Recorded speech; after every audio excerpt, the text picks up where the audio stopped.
প্রিয় দর্শক, শেষমেশ হাসিনা এবং ছাত্রলীগ নেতা সাদ্দামের কল রেকর্ড কিন্তু ফাঁস হয়ে গেল। সাদ্দামের সঙ্গে এবং শেখ হাসিনার সঙ্গে কি কি গোপন আলাপ হলো তাই নিয়ে আজ বিস্তারিত আলোচনা করব। তার আগে আমরা চলুন কথা না বাড়িয়ে সেই কল রেকর্ডটা স্ক্রিনে শুনে আসি।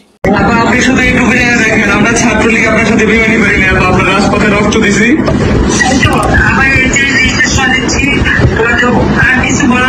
ওরা কি বলো তা না, ওরা কথা বললেই তোমাকে জবাব বলতে হবে যে অমুকটা মাসটা কেন জবাব দাও।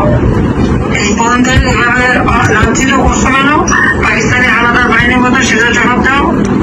তোমাদের ওইটাই যাবে কমান্ড। আমরা এখন অনলাইনে সরব থাকবো আর সেফ থাকবো সবাই, এইটুকু আপনার নির্দেশনা। সবাই সবাই সেফ থাকতে হবে। হ্যাঁ জি আপা, সবাই যে কথা কিন্তু কোনো চালেন আমের তালিকা বাংলাদেশে সবাইকে সেফ থাকতে হবে।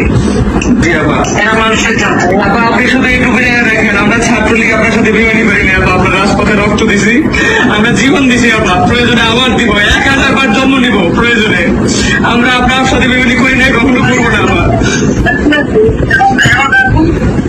আচ্ছা, জি আপা, জয় বাংলা। আপা প্রিয় দর্শক, সবই কিন্তু শুনতে পেলেন কল রেকর্ডে। আমার আর কিন্তু কোনো কিছু বলার নাই। হ্যাঁ, একটাই বলার আছে, ভিডিওটা যদি আপনার কাছে ভালো লেগে থাকে অবশ্যই বেশি বেশি শেয়ার করবেন। তাছাড়া আপনারা যদি এই চ্যানেলে নতুন হয়ে থাকেন অবশ্যই চ্যানেলটি সাবস্ক্রাইব করবেন। ভালো থাকবেন, সুস্থ থাকবেন, দেখা হবে অন্য কোনো ভিডিওতে। আসসালামু